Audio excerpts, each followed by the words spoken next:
given one, the stakes of this game, and two, what BYU means to your family, how you processing it all, how you feeling heading into this weekend and this big time matchup.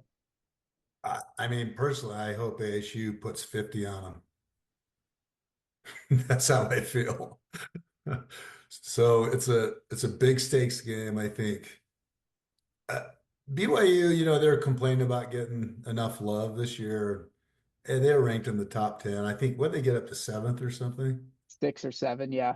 Yeah, and they definitely deserved it, right?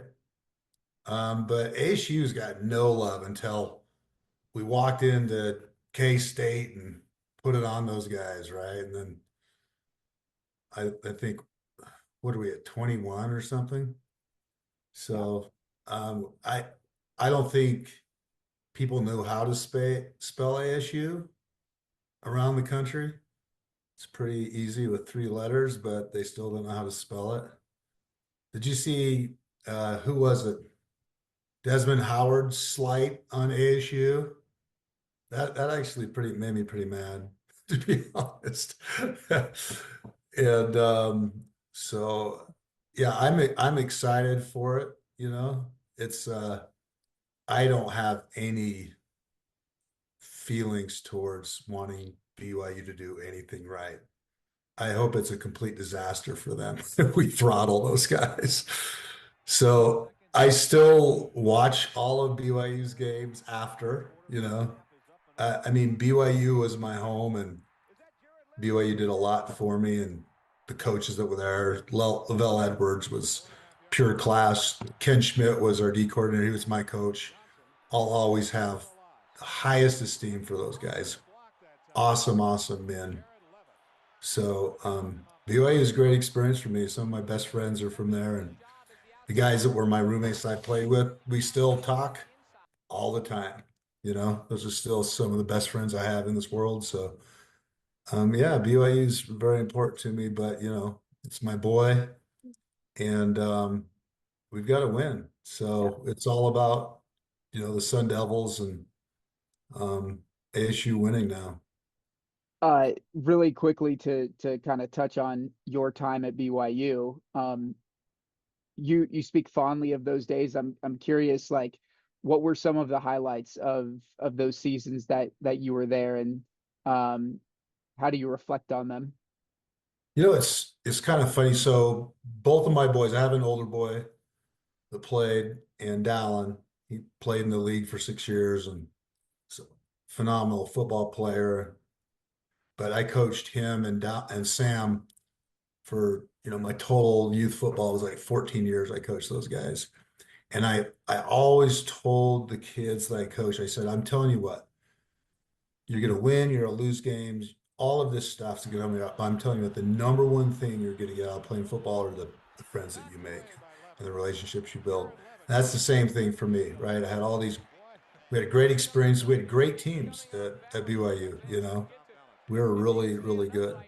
Um, we won a lot of games, but it was quite honestly, it was the friendships that you build and the lifelong relationships you develop out of those that's the most important thing. Was Ty's Heisman season just pretty special to watch? Oh yeah, it was awesome. Yeah, I mean, really, we beat Miami.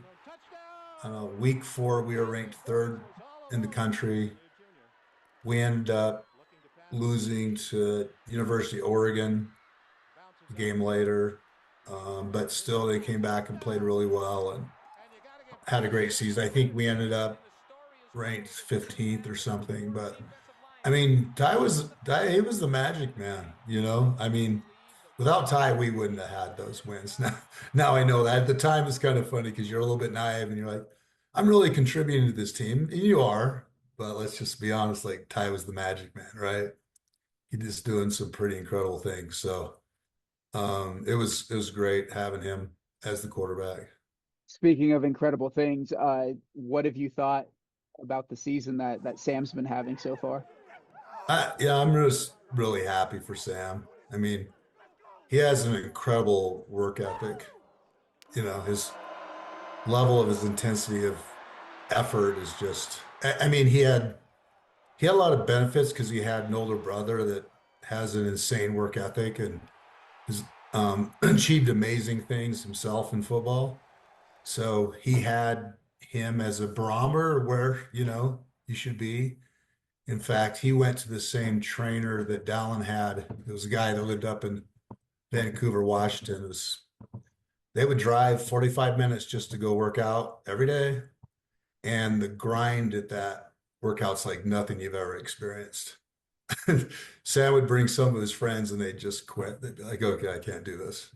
Like, I guess college football is not for me. We're going to do this. So he's put in all of that effort and that work. And he's had his brother Dallin to teach him along the way because his brother played safety in the NFL and is really smart and really understands defenses and could be a great college coach himself if he wanted to be. But so those two have talked ball since he was little. Mhm.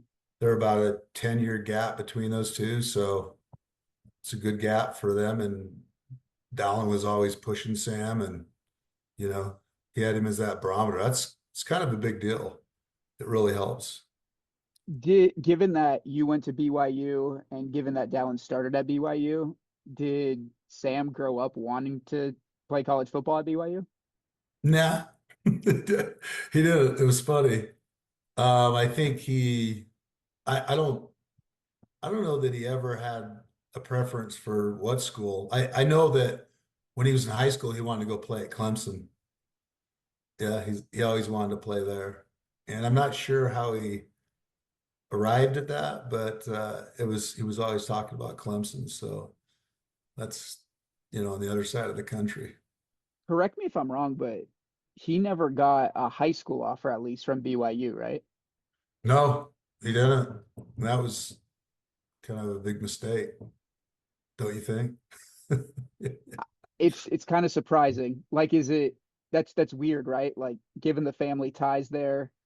Well, what happened was they came, watched him through, and they told me, yeah, he's a Power Five quarterback, and Sam was going to go out there. So Sam went out there for a visit, and they were, thinking about giving him an offer, but they hadn't really spent any time with him, to be fair to BYU, on what happened. And another kid they had already offered committed before Sam flew out there. So they had to honor their commitment, which I think is great because a lot of schools aren't honorable that way. And so they had to keep their commitment. These schools only give one scholarship per quarterback. And so it wasn't like they didn't think that he had the talent. They were just like, okay, well, we'd only just barely met him, saw him throw, thought he was fantastic. And, let's just have him come out for a visit and see if he likes it. And then, I was 100% sure they were going to offer him, but the other kid committed before he got there. Kid probably heard he was coming out. Said, okay, I better commit or I'm going to lose the scholarship. So So maybe the lack of an offer from BYU, Sam didn't view it as disrespectful, and maybe it's not, motivation in this matchup. With that being said, like, given the family history at BYU, do you feel like he wants to beat them real badly? I don't know how much he cares about that, to be honest. Hmm.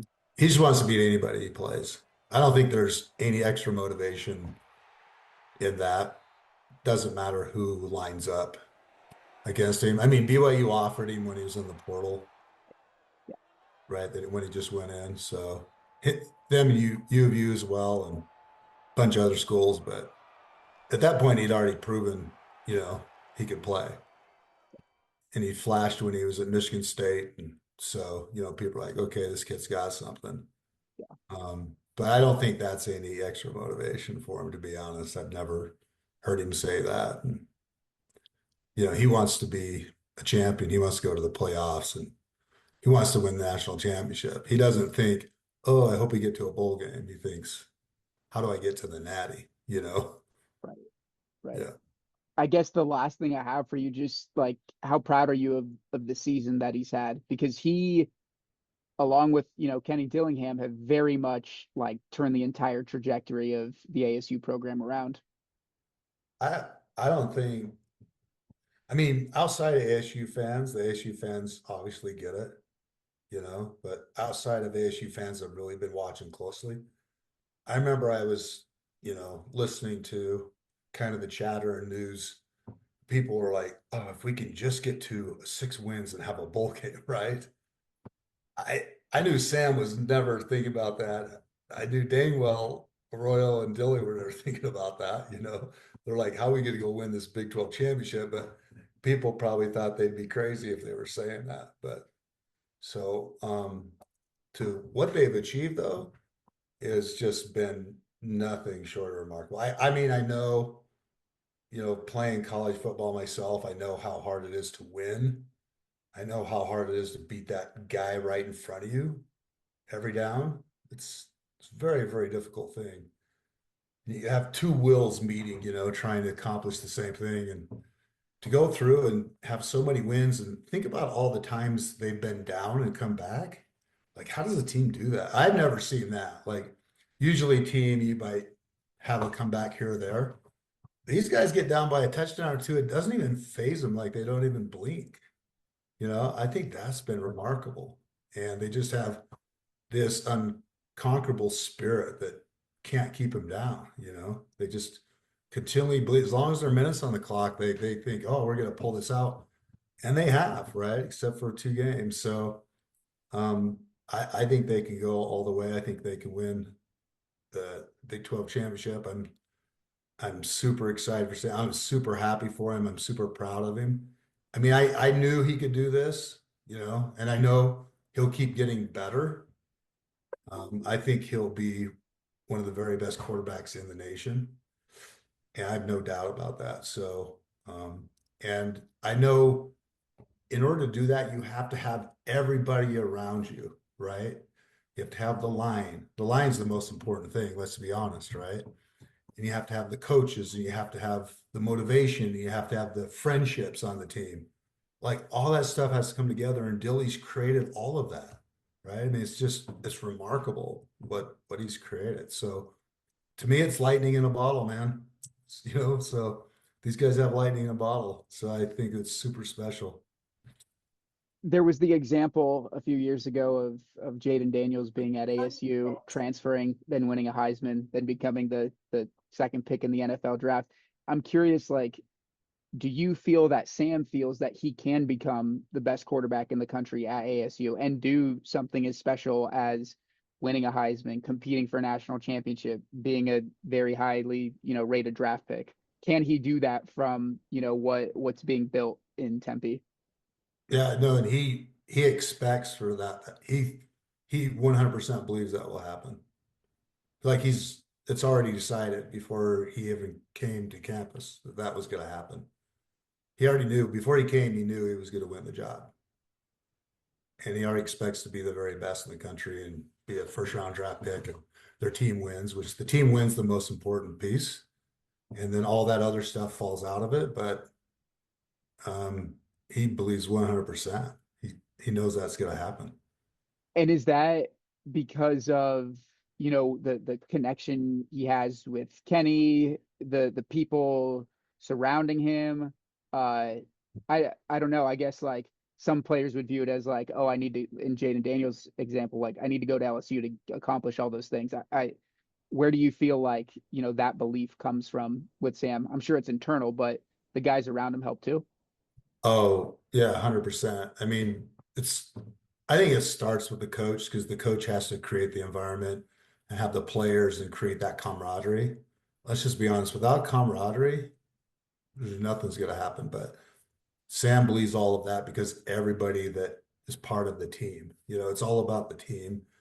And like I said, the lightning in the bottle is the relationships on the team that's been created. And Dilly's created all of that. So Sam knows that all of this stuff is going to be available at ASU because of these special thing that they've got going there, and all the guys being committed to it. It's because, quite frankly, all of those awards and all those things, yeah, they end up being individual awards, some of them, but it's really won by the team, right?